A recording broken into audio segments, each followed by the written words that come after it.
Écoutez plus loin que le bout de son nez, RCF Vaucluse, l'invité de la rédaction. Bonjour à tous, j'espère que vous allez bien. Aujourd'hui, je reçois Alex et Maud Loriot-Prévost, délégués épiscopaux à l'évangélisation du diocèse d'Avignon depuis 10 ans. Bonjour Alex et Maud. Bonjour. Bonjour François. Alors, la nouvelle évangélisation, c'est un concept que Jean-Paul II a développé dans les années 80, où il a perçu qu'il y avait vraiment un besoin aujourd'hui qu'au travers des sociétés, notamment dans l'Occident, où il y avait énormément de baptisés qui avaient perdu la foi, qu'il fallait repartir sur une dynamique missionnaire. Cette question, je dirais, de vague missionnaire dans le temps et dans l'histoire est quelque chose qui est une vieille tradition de l'Église. Toutes les 2000 ans de christianisme ont connu dans les différents territoires des vagues de renouveau missionnaire. Pour bien illustrer que cette nouvelle évangélisation, ça n'a pas été un concept qu'a parachuté Jean-Paul II. Jean-Paul II a nommé nouvelle évangélisation. Il a comme fédéré des expériences multiples, des centaines de réalités différentes qui se sont développées à partir des années 60, 70, dans le sillage d'ailleurs de Vatican II, comme le fruit de Vatican II, ou dans le monde entier, des réalités sans aucun plan pastoral, mais il y a eu un renouveau de la fraîcheur de la prière, de la foi, de l'amour de l'Église, de l'amour des pasteurs, un zèle pour la mission, etc., avec après des charismes et des couleurs un peu différentes. Tout le monde a entendu parler du renouveau charismatique, mais cette dynamique missionnaire s'est aussi mise en place au travers d'autres réalités comme les néocatéchuménats, comme Schoenstatt, comme beaucoup de réalités différentes aussi dans les pays asiatiques. Et dans des couleurs différentes, il y avait toute une série de caractéristiques communes et qui se sont développées avec notamment dans toute la jeunesse, avec un zèle de la mission, du partage, etc., etc. Et c'est vrai que cette dynamique s'est mise en place dans un contexte ecclésial qui n'était pas du tout le même, où le courant majoritaire était plutôt en crise, avec beaucoup de questions de remise en cause institutionnelles, théologiques, pastorales, etc., avec beaucoup de si et de pourquoi, voilà, et de tergiversations, ce qui a généré vraiment un peu une crise dans l'Église.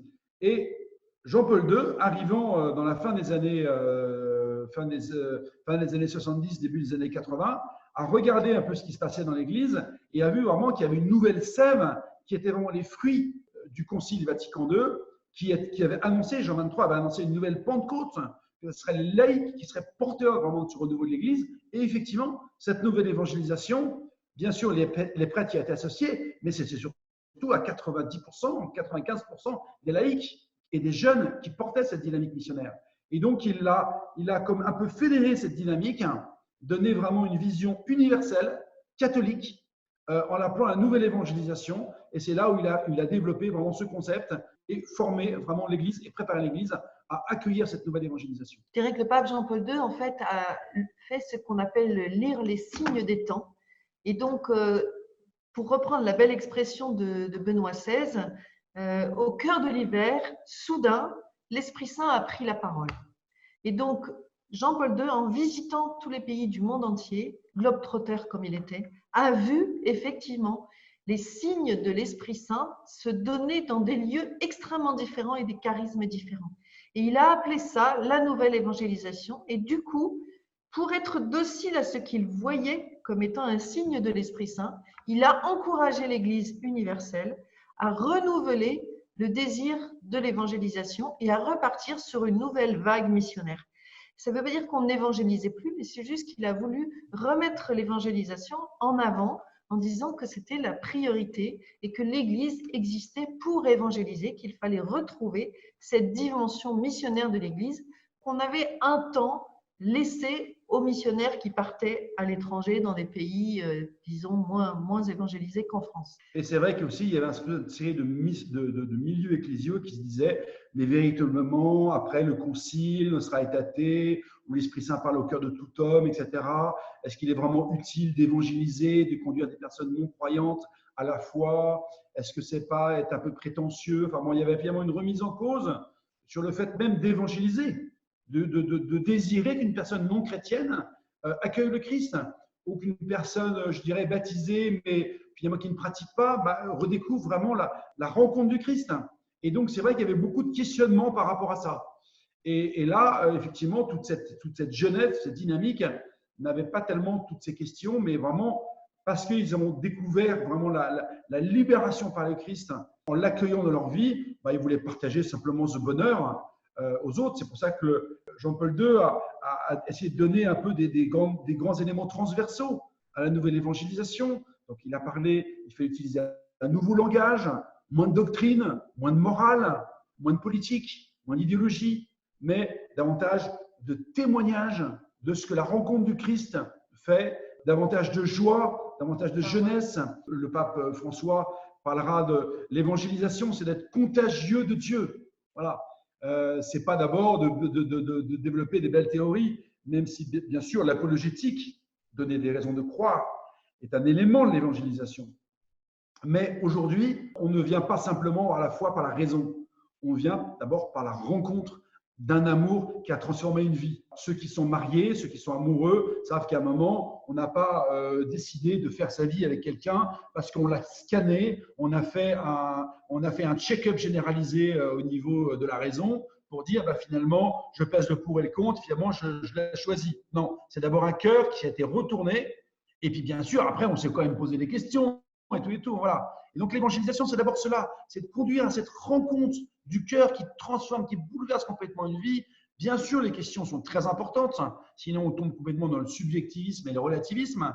Et donc, la raison est bien sûr très importante, mais d'abord, c'est replacer l'expérience du cœur, l'expérience de l'amour, l'expérience de la rencontre de Jésus qui transforme et qui bouleverse une vie. Et l'évangélisation, ce n'est que le débordement de cela. C'est pour cela que Jean-Paul II a eu cette intuition exceptionnelle, extraordinaire des JMJ, où au départ, personne ne croyait que ça allait marcher, et où finalement, c'est devenu un moment fort dans lequel tant et tant de jeunes ont reçu vraiment une vraie conversion, ou disons plutôt, ont mis le feu à une existence chrétienne qui était peut-être déjà là, mais pas encore active, pas encore vivante.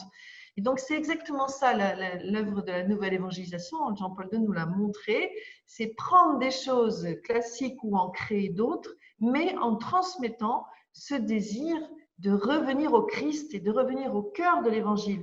Annoncer la parole et pas annoncer des débats sur. Et donc, rester centré sur la personne du Christ, rester centré sur ce que l'Église a à dire et à donner au monde de plus beau, c'est Jésus. Dieu t'aime, Jésus t'a sauvé, il veut intervenir dans ta vie pour que tu puisses être plus heureux, plus gai, plus en paix avec les autres et que tu déploies ton humanité. Donc, en fait, c'est un évangile qui libère de l'intérieur. Mais pour libérer de l'intérieur, bien sûr, il faut faire cette rencontre. Et pour faire cette rencontre, il faut avoir envie de le faire.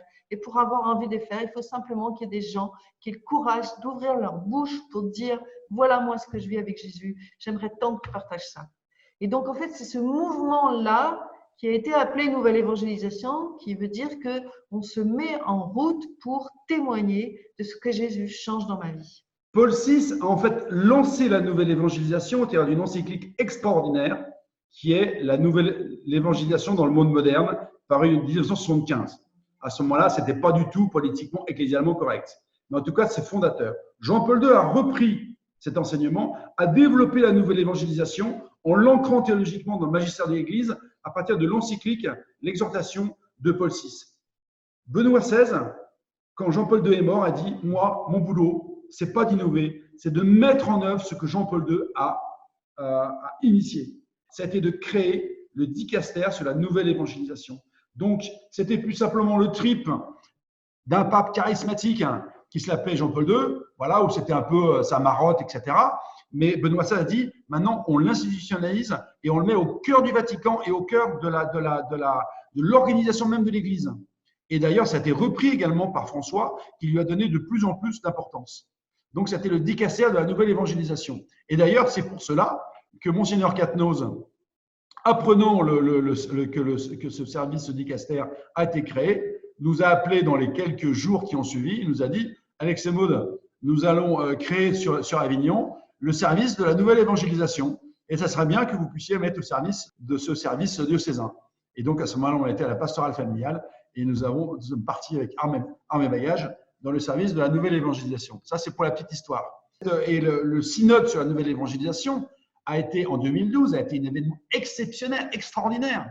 Parce qu'à ce moment-là, tout le monde a découvert que la nouvelle évangélisation qui avait été critiquée par certains milieux ecclésiaux, mais toute l'Église s'en était saisie. De Los Angeles jusqu'à Bangkok, en passant par l'Afrique, par l'Asie, toute l'Europe, etc. Les pays du tiers-monde, toutes les mégapoles des pays du tiers-monde sont aussi dans le cœur de la nouvelle évangélisation.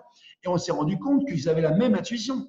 Et il faut lire le rapport général du synode sur la nouvelle évangélisation, c'est de l'or en barre. Cette foi, cette zèle, cette dynamique, cet enthousiasme, cet enjeu de la nouvelle évangélisation, de ce renouveau missionnaire, de cette relecture, de ces impasses dans lesquelles à un moment on s'est fourvoyé un peu dans le post-Vatican II en disant que la mission était terminée. On a vu où est-ce que ça nous a mené. Ça a mené vraiment à une ou deux générations qui n'ont pas eu de transmission de foi ou d'accueil de la foi, mais surtout des valeurs. Or, les valeurs sont d'abord transmises par la personne même du Christ, par la rencontre du Christ. Et donc ça, tout le monde l'a bien saisi.